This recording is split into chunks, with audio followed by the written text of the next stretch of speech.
warahmatullahi wabarakatuh. Alhamdulillahirabbil alamin. Wassalatu wassalamu ala asyrafil anbiya wal mursalin wa ala alihi washabbihi ajmain.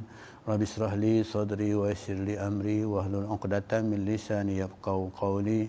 Subhanaka la ilma lana illa ma 'allamtana innaka antal alimul hakim. Allahumma shalli ala sayyidina Muhammad wa ala ali sayyidina Muhammad. Alhamdulillah, syukur kita kepada Allah Subhanahu Wa Taala di pagi yang bersih ini dapat kita bertemu lagi dalam tazkirah ringkas. Pada pagi ini kita pilih tajuk yang berkaitan dengan keadilan mengenai dengan pemimpin yang adil. Hadis rujukan hadis daripada kitab ringkasan Riyadhus Shalihin Imam Nawawi muka surat 313. Hadisnya yang berbunyi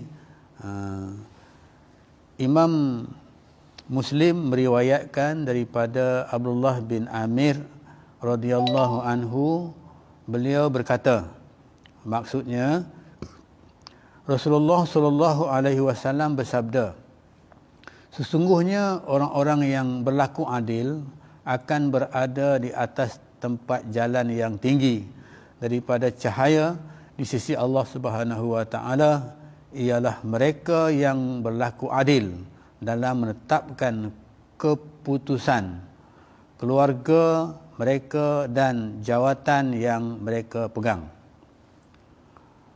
Jadi maksud hadis ini dengan ringkasnya, maksudnya ialah kelebihan sifat adil dalam kepimpinan akan mendapat tempat yang tinggi di sisi Allah Subhanahu Wa Taala. Jadi kita tahu bahawa sifat adil ini merupakan satu sifat yang tinggi di sisi Allah Subhanahu Wa Taala. Allah itu maha adil.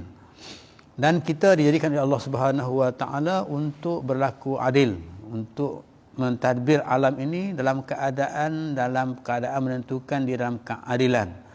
Lebih-lebih lagi kita sebagai pemimpin yang kecil, iaitu pemimpin kepada keluarga kita, maka kita hendaklah berlaku adil kepada isteri kita, berlaku adil kepada anak-anak di bawah jagaan kita, dan juga berlaku adil kepada ahli keluarga kita.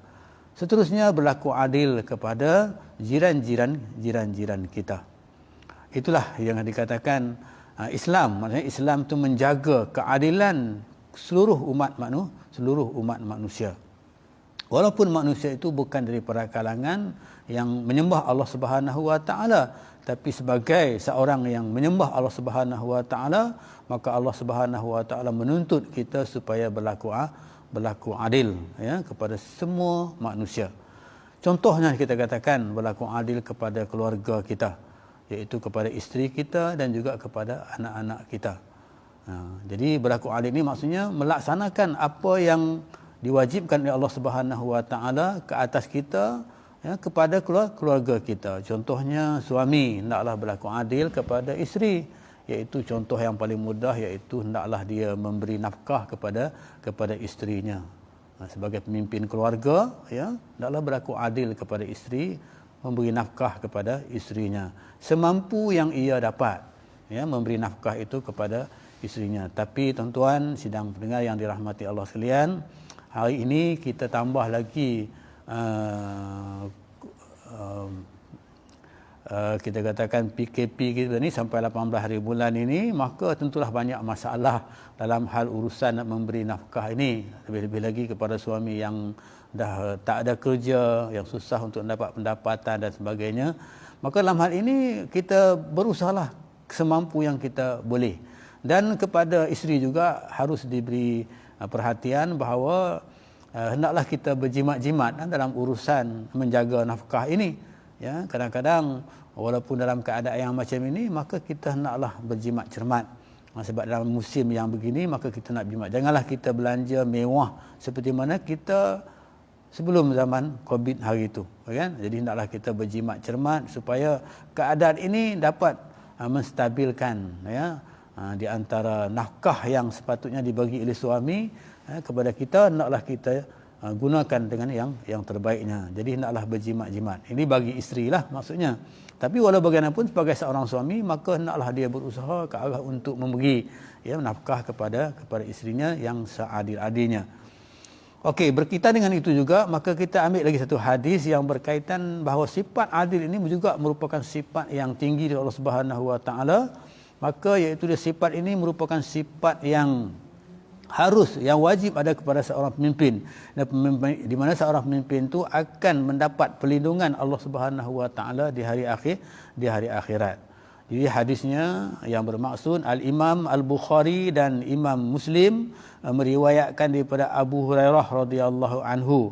Maksudnya daripada Nabi SAW baginda bersabda, 7 golongan yang akan diberi naungan oleh Allah pada hari yang tidak ada naungan selain naungannya. Antaranya ialah pemimpin yang adil. Itu Al-Imamul Adil. Jadi maksud hadis ini nak menjelaskan kepada kita bahawa kelebihan adil dalam kepimpinan itu akan mendapat tempat di sisi Allah Subhanahu Wa Taala di hari akhirat, iaitu di padang mahsyar. Maka di mana mereka ini akan mendapat perlindungan daripada Allah Subhanahu Wa Taala yang pada masa itu tidak ada perlindungan yang lain yang boleh diberi melainkan perlindungan daripada Allah Subhanahu Wa Taala. Jadi kita boleh rujuk hadis ini dalam kitab ringkasan Riyadhus Shalihin Imam An-Nawawi muka surat 313.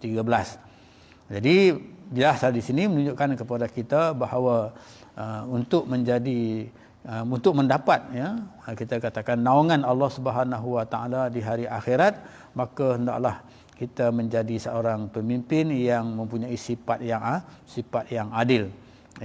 Jadi pemimpin dalam segala urusan, mungkin pemimpin keluarga seperti mana yang disebutkan tadi, mungkin pemimpin masyarakat sebagai ketua kampung, itu juga sebagai pemimpin yang kita katakan menjadi pemimpin negara, dengan sebagai Perdana Menteri dan sebagainya, maka hendaklah kita berlaku adil kepada rakyat kita. Mudah-mudahan ianya akan mendapat tempat di sisi Allah Subhanahu Wa Taala di hari akhirat, iaitu di mana kita ditempatkan di bawah naungan Allah Subhanahu Wa Taala. Jadi tuan-tuan sidang pendengar yang dirahmati Allah sekalian, itulah yang dapat saya bacakan 2 hadis pada pagi ini sebagai tazkirah ringkas kepada kita untuk menjadikan kita sebagai insan yang sentiasa bertakwa kepada Allah Subhanahu Wa Taala, lebih-lebih lagi dalam sebagai diri kita sebagai seorang pemimpin ini sekurang-kurangnya pemimpin keluarga kita ataupun paling tidak ialah pemimpin kepada diri kita sendiri, iaitu hendaklah kita berlaku adil ke atas diri kita.